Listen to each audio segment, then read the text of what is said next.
Bismillahirrahmanirrahim. Innal hamdalillah nahmaduhu wa nasta'inuhu wa nastaghfiruhu wa natubu ilayhi wa na'udzu billahi min shururi anfusina wa sayyiati a'malina.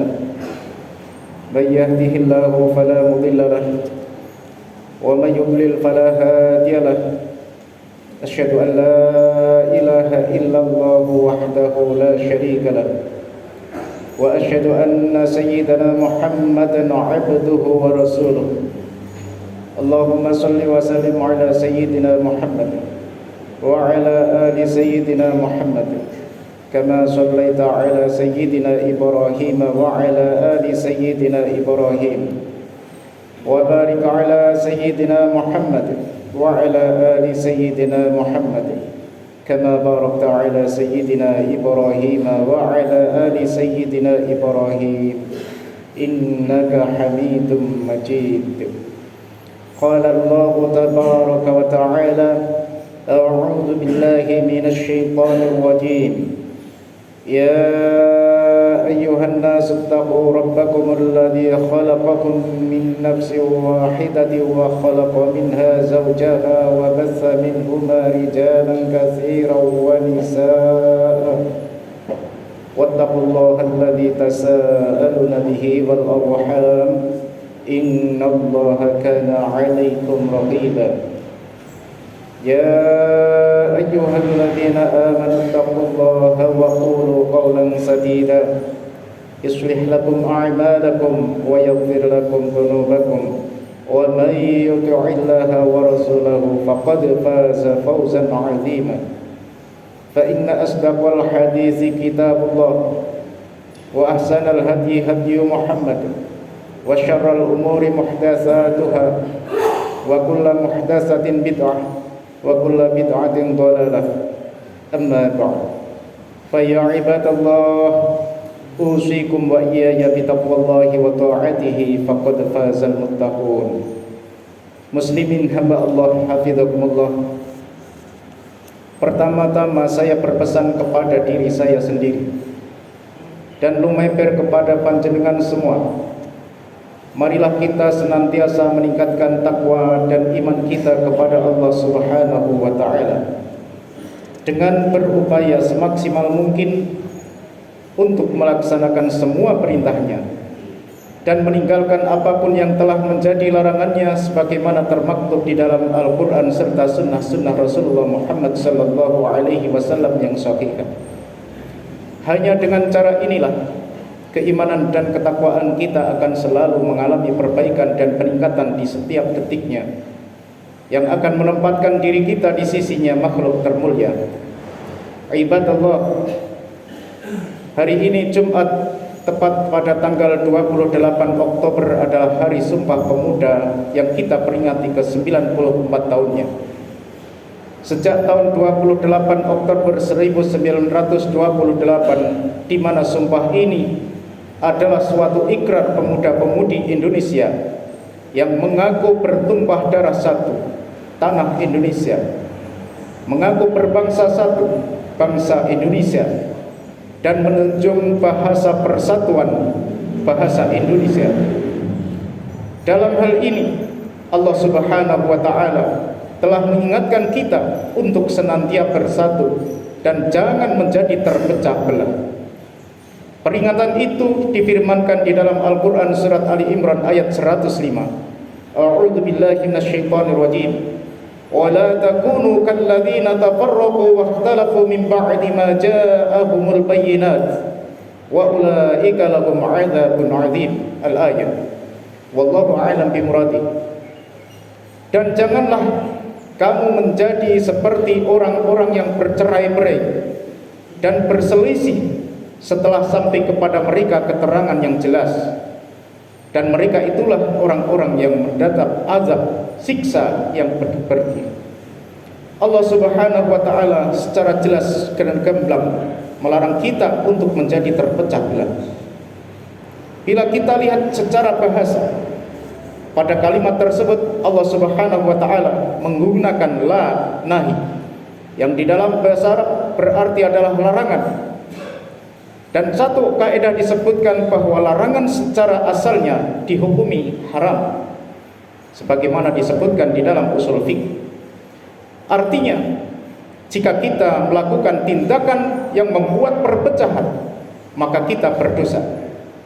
Dalam pemahaman terbalik atau di dalam istilah usul fikih disebut dengan mafhum mukhalafahnya, kita diperintahkan untuk bersatu, karena persatuan dapat mengokohkan persaudaraan.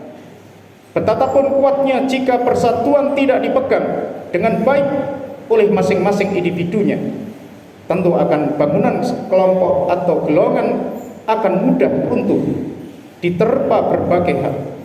Oleh karena itu, mari kita bersama-sama memperkuat persatuan kita, sebab Rasulullah Muhammad SAW juga menjunjung tinggi persatuan untuk menjaga keamanan dan kenyamanan dalam menjalani kehidupan di kota Madinah. Hal tersebut tertuang dalam sebuah piagam Madinah. Dalam piagam tersebut, berbagai suku dengan latar belakang agama yang berbeda mengadakan penandatanganan kesepakatan damai bersatu untuk tidak saling menyakiti satu sama lainnya. Hal ini sejalan dengan sebuah hadis Rasulullah Muhammad SAW yang diriwayatkan oleh Imam Muslim. An Nu'man bin Bashir qala Rasulullah sallallahu alaihi wasallam, taral mu'minina fi tarahumihim wa tawatihim wa ta'atufihim kamasalil jasad idza ishtaka 'abdun tada'a lahu sa'iru jasadihi bisahri wal hum, rawahu Muslim. Baginda bersabda, kamu melihat orang-orang mukmin di dalam saling kasih sayang, mencintai dan bersimpatinya seperti satu tubuh.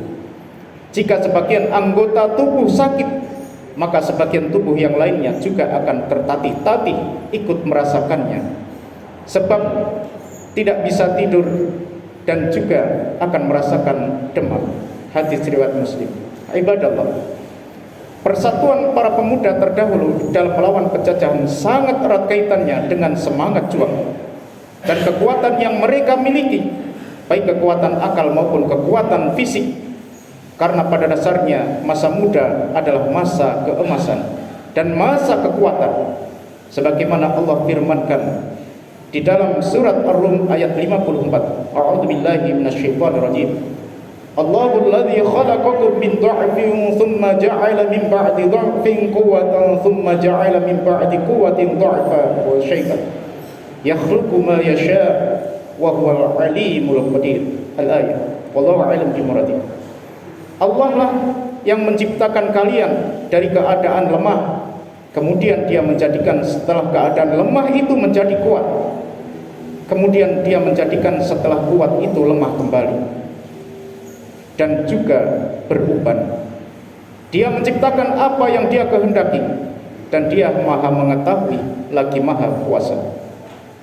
Ulama tafsir dalam menjelaskan kekuatan di sini adalah pada masa mudanya.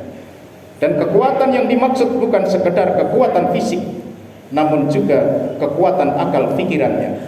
Ibadallah, coba kita perhatikan anak-anak kecil di sekeliling kita. Mereka tidak terlalu bisa diharapkan dalam mengangkat beban yang berat. Begitupun dalam akal pemikiran mereka tidak terlalu bisa diandalkan karena masih kecil. Sama halnya dengan orang tua yang sudah tua, yang telah masuk pada fase kelemahan fisik dan akalnya. Kekuatan keduanya sudah tidak seperti ketika masa mudanya, yang waktu itu masih bisa melakukan apa saja dengan kekuatan fisik dan juga akal pikirannya. Maka untuk itu baginda Rasulullah sallallahu alaihi wasallam telah memberi peringatan kepada para muda. Ightanim khamsan qabla khamsin, syababaka qabla haramika, wasihhataka qabla saqmika, wa ghinaka qabla faqrika, wa faraghaka qabla syughlika, wa hayataka qabla mautik. Hadis rawahu Ibnu Abi Dunya wal Hakim wal Baihaqi. Manfaatkan, kata baginda, 5 perkara sebelum 5 perkara tersebut datang kepada kalian. Yang pertama adalah waktu mudamu sebelum datang masa muda, sebelum datang masa tuamu.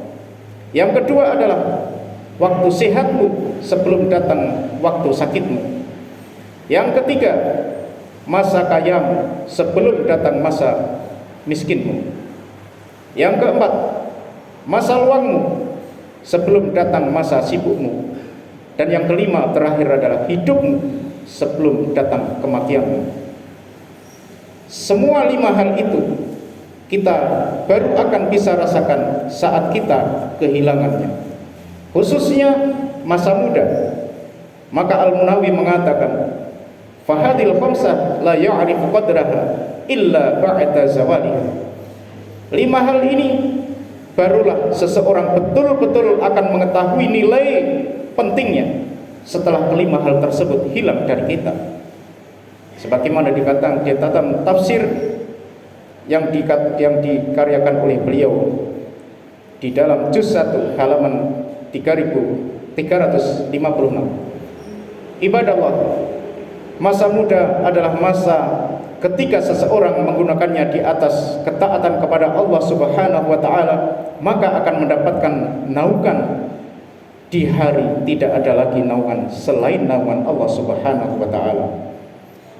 Sebagaimana diriwayatkan oleh Abu Hurairah an Nabi sallallahu alaihi wasallam qala, sab'atun yuzilluhumullahu yaumal qiyamah fi yaumin la dhilla illa dhilluh, imamun 'adil wa syabun nasha fi ibadatillah wa rajulun dzakarallaha fi khala'in fa fadat 'ainahu wa rajulun qalbuhu mu'allaqun fil masajid wa rajulani tahabba fillah wa rajulun da'athu imra'atun dzatu mansibin wa jamalin ila nafsiha qala inni akhafullah wa rajulun tasaddaqa bi sadaqah fa akhfaha hatta la ta'lamu shimaluhu ma sana'at yamin.